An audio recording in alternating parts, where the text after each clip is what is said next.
Après avoir questionné les témoins sur place et procédé au recoupement, Chester décide de mener l'enquête.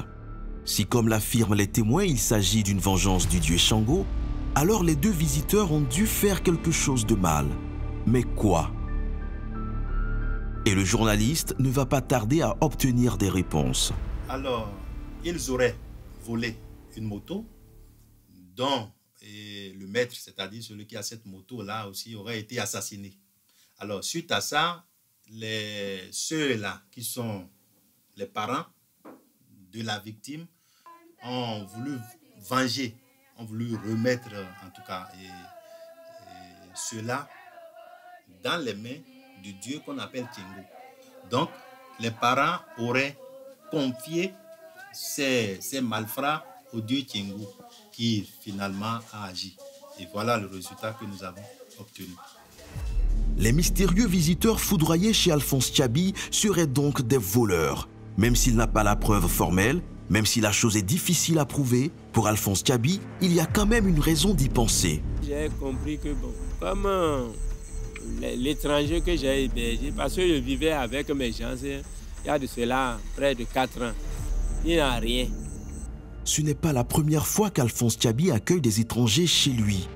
Alors, pourquoi c'est précisément la nuit où ces deux-là arrivent dans la maison qu'un pareil drame s'y produit?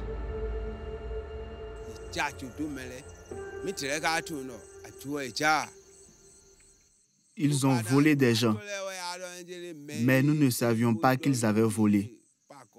C'est plus tard, au cours des recherches pour comprendre ce qui s'est passé, que les féticheurs ont dit que celui qui parmi ces gens était le principal fautif par lequel ce drame est arrivé aurait des séquelles particulières sur son cadavre.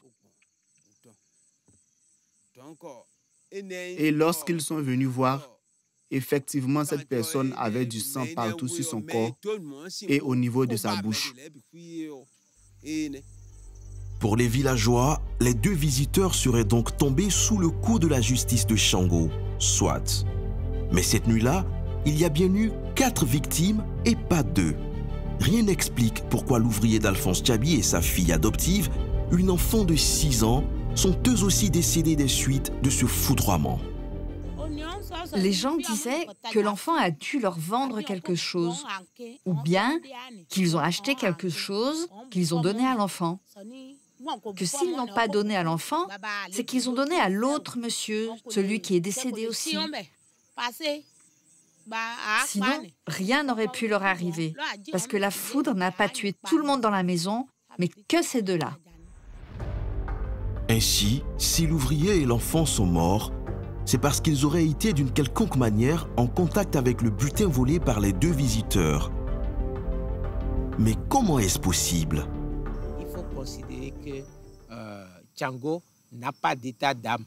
C'est une énergie incommensurable qui, et en fait, lorsqu'elle intervient, de par sa qualité d'éclair, agit sans état d'âme. Pourtant, Alphonse Tchabi et sa femme l'assurent. Cette nuit-là, lorsque les visiteurs ont frappé à la porte, l'ouvrier et la fillette dormaient déjà. Ils n'ont donc pas été en contact avec les 2 étrangers. Les 2 étrangers qui étaient apparus, ils n'ont rien acheté auprès de qui que ce soit parce que toute la maisonnée dormait déjà. Même les enfants ne savaient pas qu'il y a, même mes étrangers et mes ouvriers ne savaient pas qu'il y a un étranger qui était rentré dans la maison.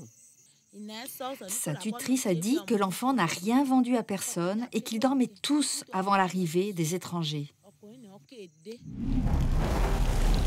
Alors, pourquoi Shango s'en serait-il pris à eux?